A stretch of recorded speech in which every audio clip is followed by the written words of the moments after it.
ಮಿಂಚು ಸಿರಿ ಮಿಂಚು ಇದು ದಾರಿ ತೋರುವ ಮಿಂಚು.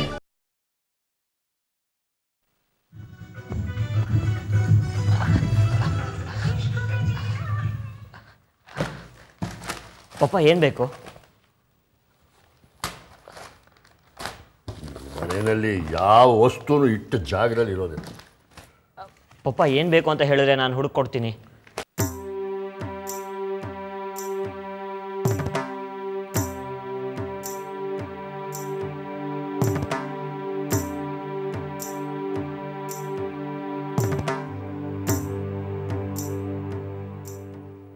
ದಾಕ್ಷಾಯಿಣಿ, ದಾಕ್ಷಾಯಿಣಿ,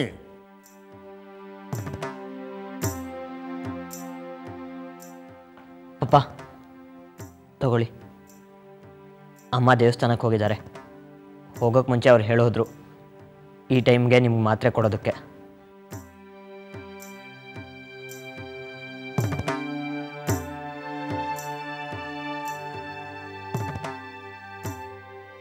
ಇನ್ನೇನಾದ್ರು ಬೇಕಾ ಪಪ್ಪ ನಿಮಗೆ? No thank you. ಇಷ್ಟಕ್ಕೆಲ್ಲ ಥ್ಯಾಂಕ್ಸ್ ಯಾಕೆ ಬಿಡಿ ಪಪ್ಪ.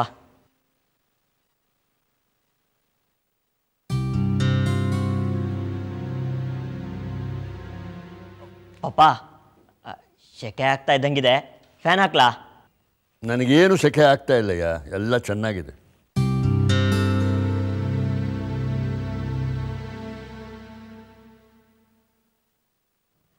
ಪಪ್ಪ ಪೇಪರ್ ಓದ್ತಾ ಇದ್ದೀರಾ?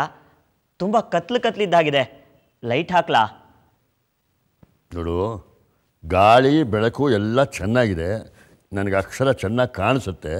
ನೀನು ನನ್ನ ಡಿಸ್ಟರ್ಬ್ ಮಾಡದೇ ಇದ್ದರೆ ನನ್ನ ಪಾಲಿ ನಾನು ಪೇಪರ್ ಓದ್ಕೊತೀನಿ. ನಿನಗೇನಾದ್ರು ಕೆಲಸ ಇದ್ದರೆ ನೋಡ್ಕೊ ಹೋಗು. ಅಲ್ಲ, ನಿಮಗೇನು ತೊಂದರೆ ಆಗಬಾರ್ದು ಅಂತ ಅಷ್ಟೇ.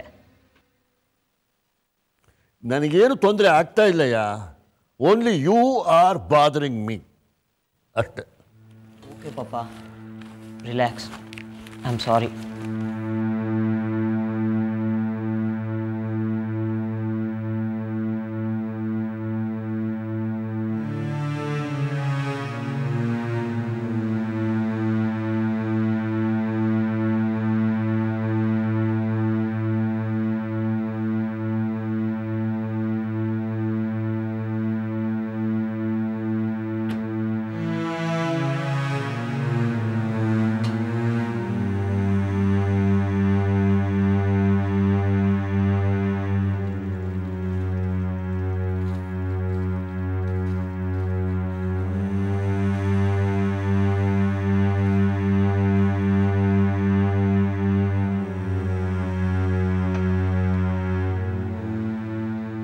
ಪಪ್ಪ ಕೊಡಿ, ನಾನು ಕಟ್ ಮಾಡ್ಕೊಡ್ತೀನಿ. ನೋಡು, ಇಡು, ನಾನು ಅದನ್ನೆಲ್ಲ ಮಾಡ್ಕೊತೀನಿ, ನೀನು ಸುಮ್ಮನೆ ನಿಂತ್ಕೊಳ್ಳಿ. ಸರಿ.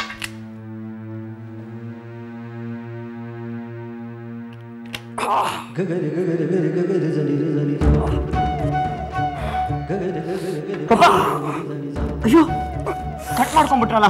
ಬನ್ನಿ ಬನ್ನಿ ಪಪ್ಪ, ಬನ್ನಿ. ಹುಷಾರ್, ಕೂತ್ಕೊಳ್ಳಿ. ಫಸ್ಟ್ ಏಡ್ ಬಾಕ್ಸ್ ತರ್ತೀನಿ.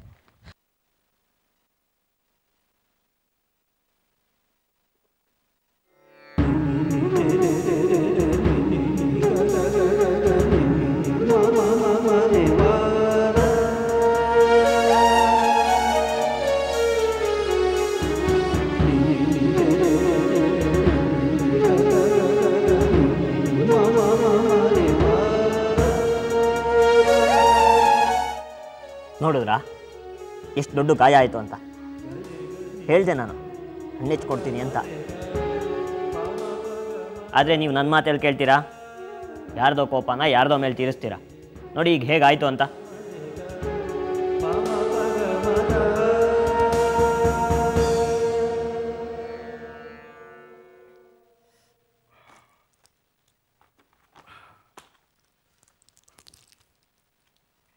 ತಗೊಳ್ಳಿ. ಏನದು? Pain killer. ಇದನ್ನು ತೊಗೊಂಡು ಸ್ವಲ್ಪ ಹೊತ್ತು ರೆಸ್ಟ್ ತೊಗೊಳ್ಳಿ.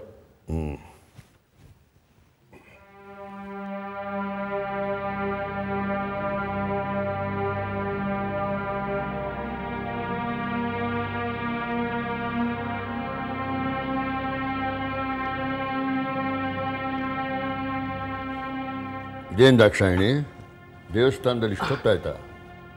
ದೇವಸ್ಥಾನದಲ್ಲಿ ಇವತ್ತು ವಿಶೇಷ ಪೂಜೆ ಇತ್ತು. ಮಹಾಮಂಗಳಾರತಿ ಮುಗಿಯೋಷ್ಟರಲ್ಲಿ ಇಷ್ಟೊತ್ತಾಯಿತು. ಅಪ್ಪಾಜಿ, ನಿಮ್ಮ ಕೈಗೇನಾಯ್ತು? ಅಯ್ಯೋ, ಹೇಗ್ರಿ ಆಯಿತು? ಏನಿಲ್ಲ ದಾಕ್ಷಾಯಿಣಿ, ಏನೋ ಒಂದು ಪುಟ್ಟ ಗಾಯ ಆಯ್ತು ಅಷ್ಟೇ. ಹಣ್ಣು ಹೆಚ್ಚೋದಕ್ಕೆ ಅಂತ ಪ್ರಯತ್ನ ಪಡ್ತಿದ್ದೆ, ಚಾಕು ಸ್ಲಿಪ್ ಆಗಿ ಕೈಗೆ ಇಟ್ಬಿತ್ತು. ಎಷ್ಟು ದೊಡ್ಡ ಗಾಯ ಆಗಿದೆ? ಡಾಕ್ಟ್ರ್ ಬಂದಿದ್ರಾ? ಇಲ್ಲ, ದಿವಾಕರನೇ ಅದಕ್ಕೆ ಫಸ್ಟ್ ಏಡ್ ಮಾಡ್ದ. ಅಪ್ಪಾಜಿ, ತುಂಬ ನೋವಾಗ್ತಾ ಇದೆಯಾ? ಡಾಕ್ಟರ್ನ ಕರೆಸ್ಲಾ? ಬೇಡಮ್ಮ, ದಿವಾಕರ ಅದೇನೋ ಪೇಯ್ನ್ ಕಿಲ್ಲರ್ ಅಂತ ಕೊಟ್ಟಿದ್ದಾನೆ, ಪರವಾಗಿಲ್ಲ ಬೇಡ, ಡಾಕ್ಟ್ರ್ ಏನು ಬೇಡ.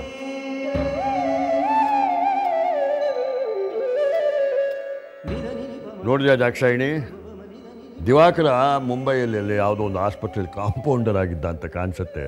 ಎಷ್ಟು ಚೆನ್ನಾಗಿ ಡ್ರೆಸ್ಸಿಂಗ್ ಮಾಡಿದ್ದಾನೆ ನೋಡು, ಮತ್ತು ಪೇಯ್ನ್ ಕಿಲ್ಲರ್ ಕೂಡ ಕೊಡ್ತಾನೆ. ಸಾಕು, ಸುಮ್ಮನೆ ಇರಿ. ಆ ಹುಡುಗ ಇಷ್ಟು ಚೆನ್ನಾಗಿ ಬ್ಯಾಂಡೇಜ್ ಕಟ್ಟಿದ್ದಾನೆ, ನೀವು ತಮಾಷೆ ಮಾಡ್ತೀರಾ? ದಿವಾಕರ ಇದ್ದಿದ್ದಕ್ಕಾಯಿತು, ಇಲ್ಲಾಂದರೆ ನೀವೊಬ್ಬರೇ ಏನು ಮಾಡ್ತಿದ್ರಿ? ಇಷ್ಟು ದೊಡ್ಡ ಗಾಯ ಆಗಿದೆ. ದಿವಾಕರ, ನೀನೇನೋ ಮಾಡ್ತಾ ಇದ್ದೀಯ ಅವ್ರು ಹಣ್ಣು ಕಟ್ ಮಾಡುವಾಗ? ನಿನಗೆ ಮಾಡ್ಕೊಡೋಕ್ಕಾಗಲಿಲ್ವಾ? ಅದಕ್ಕೆ ಹೇಳೋದು, ಹೊರಗಿನವರೇ, ಮಕ್ಕಳು ಮಕ್ಕಳೇ ಅಂತ. ನೀವು ಯಾವಾಗಲೂ ರೇಗಾಡ್ತಾ ಕೂಗಾಡ್ತಾ ಇದ್ದರೂ ನಿಮಗೆ ಸ್ವಲ್ಪ ಕಷ್ಟ ಆದರೂ ಅವ್ರ ಕೈಯಲ್ಲಿ ನೋಡೋಕ್ಕಾಗಲ್ಲ. ಯಾವಾಗ ನೋಡಿದ್ರು ರೇಗ್ತಾ ಇರ್ತಾರೆ ಅವನ ಮೇಲೆ.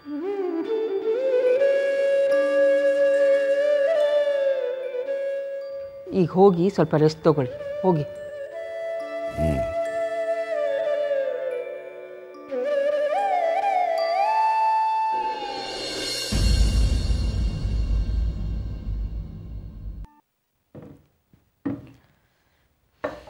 ಚಿತ್ತು,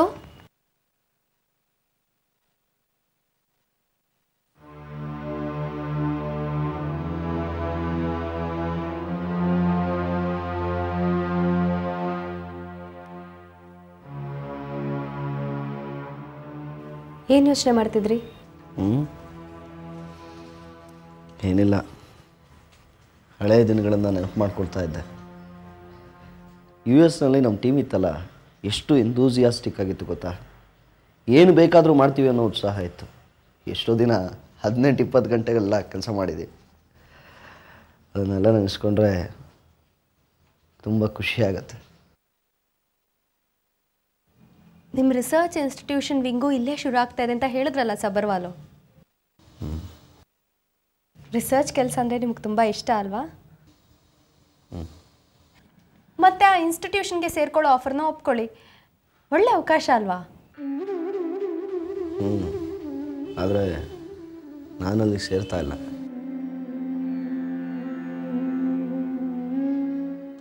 ಯಾಕೆ ಚಿತ್ತು? ನಾನು ರಿಸರ್ಚ್ ಕೆಲಸ ಬಿಟ್ಟು ಆಫೀಸ್ ಕೆಲಸಕ್ಕೆ ಬಂದಾಗ ಎಲ್ರಿಗೂ ಎಷ್ಟು ಖುಷಿಯಾಗಿತ್ತು, ಅಪ್ಪನ ಮನಸ್ಸಿಗೂ ನಿರಾಳ ಆಗಿತ್ತು. ಆದರೆ ಈಗ ಮತ್ತೆ ನಾನು ಆಫೀಸಿಗೆ ಹೋಗಲ್ಲ, ರಿಸರ್ಚ್ ಹಿಂದೆ ಹೋಗ್ತೀನಿ ಅಂದರೆ ಎಲ್ಲರ ಮನಸ್ಸಿಗೂ ಎಷ್ಟು ಬೇಜಾರಾಗುತ್ತೆ. ಇವನು ಚಂಚಲ್ ಬುದ್ಧಿಯವನು, ಇವನು ನಂಬಿ ಯಾವ ಜವಾಬ್ದಾರಿಯನ್ನು ಕೊಡಬಾರ್ದು ಅಂತ ತೀರ್ಮಾನ ಮಾಡಿಬಿಡ್ತಾರೆ. ನಂಬಿಕೆ ಕಳ್ಕೊತಾರೆ ನನ್ನ ಬಗ್ಗೆ. ಹಾಗೆಲ್ಲ ಯಾಕೆ ಯೋಚನೆ ಮಾಡ್ತೀರಾ ಚಿತ್ತರಂಜನ್? ನೀವು ಕಂಪ್ನಿಗೆ ಬರಬೇಕು ಅಂತ ಯಾಕೆ ಎಲ್ಲರೂ ಬಯಸ್ತಿದ್ರು ಹೇಳಿ? ಆಗ ಭಾವ ಡಿಪ್ರೆಷನಲ್ಲಿದ್ದರು. ಅಪ್ಪನ ಹೆಲ್ತು ಅವ್ರಿಗೆ ಆಫೀಸ್ಗೆ ಹೋಗೋ ಪರ್ಮಿಟ್ ಕೊಡ್ತಿರ್ಲಿಲ್ಲ. ಸರಿ, ಒಬ್ಬಳೇ ಇಡೀ ಕಂಪ್ನಿ ಜವಾಬ್ದಾರಿನ ತೊಗೊಂಡಿದ್ಲು. ಆಗ ಕಂಪ್ನಿಗೆ ನಿಮ್ಮ ಅಗತ್ಯ ಇತ್ತು. ಆಗಿನ ಪರಿಸ್ಥಿತಿನೇ ಬೇರೆ, ಈಗಿನ ಪರಿಸ್ಥಿತಿನೇ ಬೇರೆ. ಕಂಪ್ನಿನಲ್ಲಿ ನೀವೀಗ ಇರಲೇಬೇಕು ಅಂತೇನೂ ಇಲ್ಲ. ನೀವು ಕಂಪ್ನಿ ಬಿಟ್ಟು ರಿಸರ್ಚ್ ಇನ್ಸ್ಟಿಟ್ಯೂಷನ್ ಸೇರಿಕೊಂಡ್ರೆ ಯಾರಿಗೂ ಬೇಜಾರು ಆಗಲ್ಲ. ಕಂಪ್ನಿಗಾಗಲಿ ಮನೆಗಾಗಲಿ ನಿಮ್ಮಿಂದ ಯಾವ ತೊಂದರೆನೂ ಆಗಲ್ಲ. ನಿಮ್ಮ ಪ್ರಾಡಕ್ಟ್ಗೆ ಪೇಟೆಂಟ್ ಸಿಕ್ಕಿದಾಗ ಮನೆಯವ್ರು ಎಲ್ರಿಗೂ ಎಷ್ಟು ಸಂತೋಷ ಆಯಿತು ಗೊತ್ತಾ? ನಿಮ್ಮ ಬಗ್ಗೆ ಅವ್ರಿಗಿರೋ ಹೆಮ್ಮೆ ಎಲ್ಲರ ಮುಖದಲ್ಲೂ ಕಾಣ್ತಿತ್ತು. ಕಂಪ್ನಿ ಒಳ್ಳೆ ಪರಿಸ್ಥಿತಿನಲ್ಲಿ ಇರಬೇಕಾದ್ರೆ ನೀವಿಲ್ಲೇ ಇದ್ದು ಕಂಪ್ನಿ ಕೆಲಸನೇ ಮಾಡಬೇಕು ಅಂತ ಯಾರು ಬಲವಂತ ಮಾಡ್ತಾರೆ ಹೇಳಿ? ನೋಡಿ, ನಿಮ್ಮ ಕಂಡ್ರೆ ಎಲ್ರಿಗೂ ಪ್ರೀತಿ ಇದೆ, ನಿಮ್ಮ ಆಸಕ್ತಿಗಳ ಬಗ್ಗೆ ಎಲ್ರಿಗೂ ಕಾಳಜಿ ಇದೆ. ಅನಾವಶ್ಯಕವಾಗಿ ನಿಮ್ಮ ಟ್ಯಾಲೆಂಟ್ನ ಹಾಳು ಮಾಡೋ ಉದ್ದೇಶ ಮನಸ್ಸು ಯಾರಿಗೂ ಇಲ್ಲ. ಚಿತ್ತರಂಜನ್. ನಿಮ್ಮ ರಿಸರ್ಚ್ ರಿಸಲ್ಟ್ ಬಂದ ಮೇಲೆ ಎಲ್ಲರೂ ನಿಮಗೆ ಸಪೋರ್ಟ್ ಮಾಡೇ ಮಾಡ್ತಾರೆ. ಆದರೆ ಪದೇ ಪದೇ ನಾನು ಬದಲಾದ ನಿರ್ಧಾರಗಳ ಜೊತೆ ಎಲ್ಲರೂ ಮುಂದೆ ಹೋಗಿ ನಿಲ್ಲೋದು ನನಗೆ ಕಷ್ಟ ಆಗುತ್ತೆ. ಹಾಗಂತ ಅವ್ರನ್ನ ಕೇಳದೆ ನಿಮಗೆ ನೀವೇ ಏನೇನೋ ಅಂದ್ಕೊಂಡು ನಿಮ್ಮ ಆಸಕ್ತಿಗಳನ್ನ ಕೊಂದ್ಕೋತಾ ಇದ್ದೀರಾ. ವಿನಾಕಾರಣ ನಿಮಗೆ ನೀವೇ ಮೋಸ ಮಾಡ್ಕೋತಾ ಇದ್ದೀರಾ.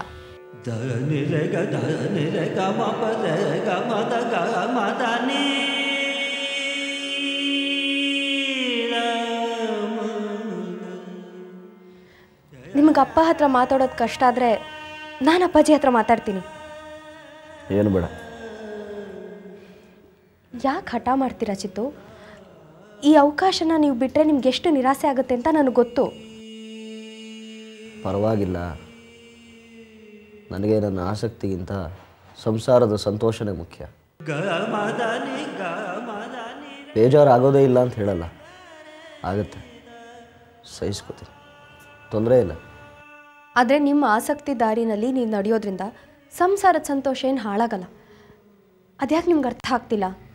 ಸ್ವರೂಪ ಪ್ಲೀಸ್, ಈ ಚರ್ಚೆ ಸಾಕು. ನಾನು ರಿಸರ್ಚ್ ಕೆಲಸಕ್ಕೆ ಹೋಗ್ತಾ ಇಲ್ಲ. ಚಿತ್ತರಂಜನ ಹೇಳೋದನ್ನ ಸಾಕು ಅಂತ ಹೇಳಿದ್ನಲ್ಲ.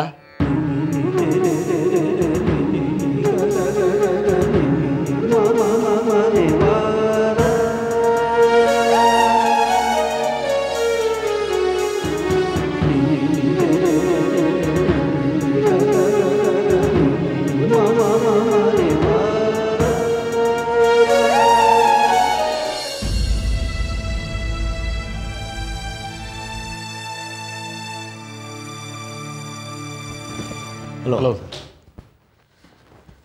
ಕೂತ್ಕೊಳ್ಳಿ. ಸಾರಿ ಜಗದೀಶ್, ಕೋರ್ಟಲ್ಲಿ ಸ್ವಲ್ಪ ಕೆಲಸ ಇತ್ತು, ಹೀಗಾಗಿ ಬರೋ ತಡ ಆಯಿತು. ತುಂಬ ಹೊತ್ತಾಯ್ತಾ ಬಂದು? ಇಲ್ಲ ಸರ್, ಒಂದು 10 ನಿಮಿಷ ಆಯಿತು. I C. Excuse me.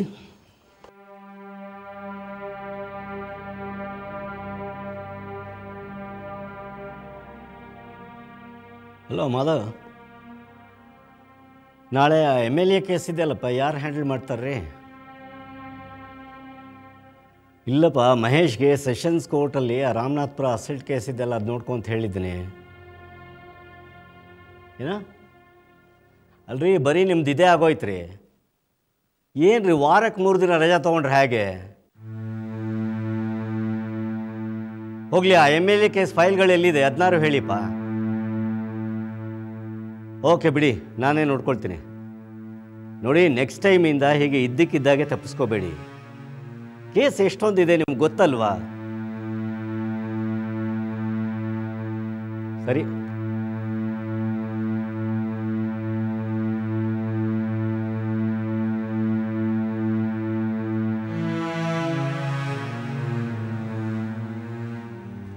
Sir, ನೀವು ಯಾಕೋ ಟೆನ್ಷನಲ್ಲಿದ್ದೀರಾ ಅನಿಸುತ್ತೆ. ನಾನು ಮತ್ತೆ ಬರ್ತೀನಿ. ಪರವಾಗಿಲ್ಲ, ಕೂತ್ಕೊಳ್ಳಿ ಜಗದೀಶ್. ಟೆನ್ಷನ್ನು ಪ್ರತಿದಿನ ಇದ್ದದ್ದೇನೆ. ಕೇಸ್ ಇಷ್ಟೊಂದಿದೆ. ನಮ್ಮ ಜೂನಿಯರ್ಸ್ಗಳು ಪ್ರತಿದಿನ ಮದುವೆ, ಮುಂಜಿ, ಫಂಕ್ಷನ್ ಅಂತ ರಜಾಕ್ಕೆ ಹೋಗ್ತಾ ಇರ್ತಾರೆ. ಹೋಗಲಿ, ಆ ಫೈಲ್ ಎಲ್ಲಿಟ್ಟಿದ್ದೀನಿ ಅಂತಲೂ ಹೇಳೋದಿಲ್ಲ. ನಮ್ಮ ಆಫೀಸಲ್ಲಿ ಜೂನಿಯರ್ಗಳಿದ್ದರೂ ಟೆನ್ಷನ್ ತಪ್ಪಿದ್ದೇ ಅಲ್ಲ. ಹೋಗಲಿ ಬಿಡಿ, ಏನು ಬಂದ ವಿಷಯ? ಅದೇ ಸರ್, ಹಣದ ವಿಚಾರ. ಹೇಳಿ. ಇಷ್ಟು ದಿನ ರಾಜೀವ ಹಣ ಎಲ್ಲಿಟ್ಟಿದ್ದಾನೆ, ಏನು ಮಾಡಿದ್ದಾನೆ ಏನೂ ಗೊತ್ತಾಗದೆ, ಏನೂ ಮಾಡೋಕ್ಕೆ ತೋರಿಸ್ದೆ, ಯಾವ ಕನ್ಕ್ಲೂಷನ್ಗೂ ಬರೋಕ್ಕಾಗದೆ ಹಾಗೆ ಸ್ಟ್ರಕ್ ಆಗಿಬಿಟ್ಟಿದ್ವಿ. ಆದರೆ ಈಗ ರಾಜೀವ ಹಣ ಎಲ್ಲಿಟ್ಟಿದ್ದಾನೆ, ಯಾವ ಬ್ಯಾಂಕ್ನಲ್ಲಿದೆ ಅನ್ನೋದು ಗೊತ್ತಾಗಿದೆ. ಆದರೂ ಏನೂ ಮಾಡೋಕ್ಕಾಗದೇ ಇರೋಂಥ ಪರಿಸ್ಥಿತಿಲಿದ್ದೀವಿ. ಎಷ್ಟು ದಿನ ಈ ಹೆಲ್ಪ್ಲೆಸ್ನೆಸ್ನಲ್ಲಿರ್ಬೇಕು ನಾವು? ಬೇರೆ ಏನೂ ಮಾಡೋಕ್ಕೆ ಆಗೋದಿಲ್ವಾ? ಜಗದೀಶ್, ರಾಜೀವ್ ನಿಮ್ಮ ಹಣನೆಲ್ಲ ಯುರೋಪ್ನಲ್ಲಿರೋ ಏಷ್ಯನ್ ಇಂಟರ್ನ್ಯಾಷನಲ್ ಬ್ಯಾಂಕಲ್ಲಿ ಇಟ್ಟಿದ್ದಾರೆ ಅನ್ನೋದು ಗೊತ್ತಿದೆ. ಸರಿ, ರಾಜೀವ್ ಹಣನೆಲ್ಲ ಅಫಿಷಿಯಲ್ಲಾಗಿ, ಲೀಗಲ್ಲಾಗಿ ಟ್ರಾನ್ಸ್ಫರ್ ಮಾಡ್ಕೊಂಡಿದ್ದಾರೆ. ನೀವೇ ನೋಡಿದ್ರಲ್ಲ ರಾಜೀವ್ನ ಬ್ಯಾಂಕ್ ಅಕೌಂಟ್ನ ಸ್ಟೇಟ್ಮೆಂಟ್ಸ್ ಎಲ್ಲ. ಜಗದೀಶ್, ರಾಜೀವ್ ಬ್ಯಾಂಕ್ ಟ್ರಾನ್ಸಾಕ್ಷನ್ಸ್ನೆಲ್ಲ ಲೀಗಲ್ಲಾಗಿ ಮಾಡಿದ್ದಾರೆ. ಅವ್ರ ಹತ್ರ ಹಣ ವಾಪಸ್ ಪಡ್ಕೊಳ್ಳೋಕ್ಕೆ ನಮ್ಮ ಹತ್ರ ಯಾವ ದಾರಿನೂ ಇಲ್ಲ. ರಾಜೀವ್ಗೆ ಶಿಕ್ಷೆ ಆಗೋ ತನಕ ಕಾಯಬೇಕು, ಆಮೇಲೆ ಏನಾದ್ರು ಮಾಡೋಕ್ಕಾಗ್ಬೋದು. ರಾಜೀವ ಟ್ರಾನ್ಸ್ಫರ್ ಮಾಡಿರೋದು ಸಣ್ಣ ಪುಟ್ಟ ಅಮೌಂಟ್ ಅಲ್ಲ ಸರ್, 216 ಕೋಟಿ. ಇಷ್ಟು ದೊಡ್ಡ ಮೊತ್ತದ ಹಣ ರಾಜೀವನಿಗೆ ಸೇರ್ತಿದೆ ಅನ್ನೋದೇ ನನಗೆ ಬೇಸರ. ಅವನಿಗೆ ಶಿಕ್ಷೆ ಆಗಿ ಅವನು ಹೊರಗೆ ಬಂದ ಮೇಲೆ ಆ ಹಣ ಅವನ ಕೈಗೆ ಸೇರುತ್ತೆ. ಅಲ್ಲಿಗೆ ಅದು ಸರಿಯಾದ ನ್ಯಾಯ ಆಗುತ್ತಾ sir? Jagadish, I know that. Rajeev ಹಣ ಟ್ರಾನ್ಸ್ಫರ್ ಮಾಡುವಾಗ ಫಾರಿನ್ ಬ್ಯಾಂಕ್ ಅಕೌಂಟ್ಗೆ ಯಾಕೆ ಟ್ರಾನ್ಸ್ಫರ್ ಮಾಡ್ತಿದ್ದೀನಿ ಅನ್ನೋದಕ್ಕೆ ಕನ್ವಿನ್ಸಿಂಗ್ ಆಗಿ ಉತ್ತರ ಕೊಟ್ಟಿದ್ದಾರೆ. RBI ಪರ್ಮಿಷನ್ ಕೂಡ ತಗೊಂಡಿದ್ದಾರೆ. ಎಲ್ಲ ಫಾರ್ಮ್ಯಾಲಿಟೀಸ್ನೂ ಕಂಪ್ಲೀಟ್ ಮಾಡಿ ಪ್ರೊಸೀಜರ್ ಪ್ರಕಾರ ಮಾಡಿದ್ದಾರೆ. ನಾವು ಅದರ ಬಗ್ಗೆ ಪ್ರಶ್ನೆ ಕೇಳೋದಕ್ಕೆ ಒಂದೇ ಒಂದು ಚಾನ್ಸ್ ಕೂಡ ಬಿಟ್ಟಿಲ್ಲ. ಈ ಹಂತದಲ್ಲಿ ನಾವೇನು ಮಾಡೋಕ್ಕಾಗೋಲ್ಲ.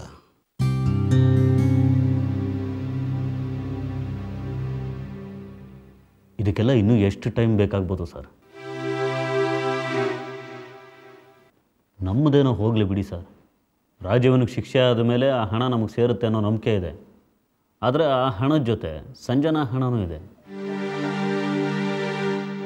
ಪಾಪ ಸಂಜನಾಗೆ ರಾಜೀವ್ ಮೋಸ ಮಾಡಿ ಆಕೆ ಕಂಪ್ನಿ ಹಣ ಎಲ್ಲನೂ ತೊಗೊಂಡಿದ್ದಾನೆ. ಸಂಜನಾಗೆ ಅನ್ಯಾಯ ಆಗಬಾರ್ದು ಅನ್ನೋ ಕಾರಣಕ್ಕಾದರೂ ರಾಜೀವನಿಂದ ಎಲ್ಲ ಹಣನೂ ವಾಪಸ್ ತಗೊಳ್ಳೇಬೇಕು ಸರ್.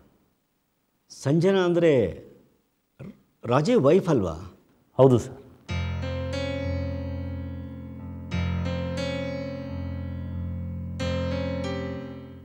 ಇಷ್ಟೆಲ್ಲ ಆದಮೇಲೂ ಅವರಿಬ್ಬರ ಮಧ್ಯೆ ಬಾಂಧವ್ಯ ಹಾಗೆ ಇದೆಯಾ? ಇಲ್ಲ ಸರ್. ಸಂಜನಾ ಆಗಲೇ ಡಿವೋರ್ಸ್ಗೆ ಅಪ್ಲೈ ಮಾಡಿದ್ದಾರೆ ಅಂತ ಕೇಳಿದ್ದೀನಿ. ಅವರಿಬ್ಬರು ಸಂಬಂಧ ಯಾವತ್ತೋ ಕಳಚಿ ಹೋಗಿದೆ. ಲೀಗಲ್ ಸಪ್ರೇಷನ್ ಆಗಿಲ್ಲ. Oh, I C.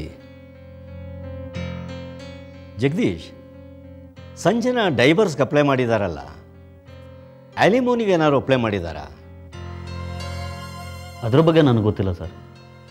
ಹಾಗಾದರೆ ಸಂಜನಾ ಆಲಿಮೋನಿಗೆ ಕ್ಲೈಮ್ ಮಾಡಿದಾರ ತಿಳ್ಕೊಳ್ಳಿ. ಯಾಕೆ ಸರ್? ನನಗನ್ಸೋ ಪ್ರಕಾರ ಮಾಡಿರೋದಿಲ್ಲ. ಕ್ಲೈಮ್ ಮಾಡಲಿ Jagdish. Sanjana is entitled for that. ನನಗಿಷ್ಟು ಹಣ ಬರಬೇಕು ಅಂತ ಕ್ಲೈಮ್ ಮಾಡಲಿ. ಬಟ್ ಅದರಿಂದ ಏನು ಪ್ರಯೋಜನ ಸರ್? ಜಗದೀಶ್, ಇದರಿಂದ ರಾಜೀವ್ ಫಾರಿನ್ ಬ್ಯಾಂಕ್ನಲ್ಲಿಟ್ಟಿರೋ ಹಣನ ವಾಪಸ್ ತರಿಸೋಕೆ ಒಂದು ರೀಸನ್ ಸಿಗತ್ತೆ. ರಾಜೀವ್ ಈಗ ಹೇಗಿದ್ರು ಜೈಲಲ್ಲಿದ್ದಾರೆ. ಅವ್ರಿಗೆ ಫಾರಿನ್ ಬ್ಯಾಂಕ್ನಲ್ಲಿರೋ ಅಕೌಂಟ್ನ ಆಪರೇಟ್ ಮಾಡೋಕ್ಕಾಗೋಲ್ಲ. ಅವ್ರು ಜೈಲಿಂದ ವಾಪಸ್ ಬರೋ ತನಕ ಆ ಹಣ ಅಲ್ಲೇ ಇರುತ್ತೆ. ಒಂದು ವೇಳೆ ಮರ್ಡರ್ ಕೇಸ್ ಡಿಸಿಷನ್ ಆದರೂ ತಕ್ಷಣ ಆ ಹಣ ನಮಗೆ ವಾಪಸ್ ಬರೋಲ್ಲ. ಮತ್ತು ಬೇರೆ ಆಲ್ಟರ್ನೇಟಿವ್? ನಮ್ಮ ಕೋರ್ಟಿನ ಡಿಸಿಷನ್ಸ್ಗಳು ಅವರ ಮೇಲೆ ಬೈಂಡಿಂಗ್ ಅಲ್ಲ, ನಮ್ಮ ದೇಶದಲ್ಲಿ ಮಾತ್ರ ಜಾರಿ ಮಾಡಬಹುದು. ಹಣ ತರಿಸ್ಕೋಬೇಕು ಅಂದರೆ ಡಿಪ್ಲೊಮ್ಯಾಟಿಕ್ ಚಾನಲ್ಸ್ಗಳ ಮೂಲಕ ಇನಿಷಿಯೇಟ್ ಮಾಡಬಹುದು. ಇಷ್ಟಕ್ಕೂ ನ್ಯಾಯ ಅನ್ನಿಸ್ಕೊಳ್ಳೋದು ಅವರಿಗೆ ನ್ಯಾಯ ಅನ್ನಿಸ್ಕೊಳ್ಬೇಕಾಗಿಲ್ಲ ಅಲ್ವಾ?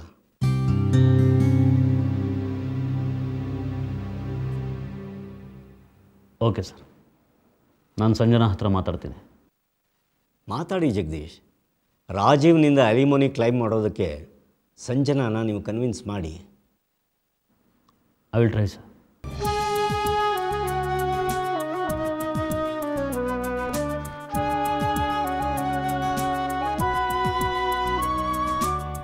ಸೋಲಿನಲ್ಲೂ ಎಲ್ಲ ಮೀರಿ ಮಿಂಚಿ ನಿಂತೆಯ, ಬೆಳಕಿನಲ್ಲೂ ದೂರ ನಿಂತು ನೆರಳ ಕಂಡೆಯ. ಹೆಜ್ಜೆಯಲ್ಲಿ ಹಾದಿ ಮೂಡಿ ನೀಗಿ ಬಂಧನ, ನೀನೇ ಭೂಮಿ ನೀನೇ ಬಾನು ನೀನೇ ನಂದನ. ಮಿಂಚು ಮಿಂಚು ಸಿರಿ ಮಿಂಚು ಇದು ದಾರಿ ತೋರುವ ಮಿಂಚು, ಒಳ ಮಿಂಚು ಮಿಂಚು ಸುಳಿ ಮಿಂಚು ಇದು ಬೇಟೆಯಾಡುವ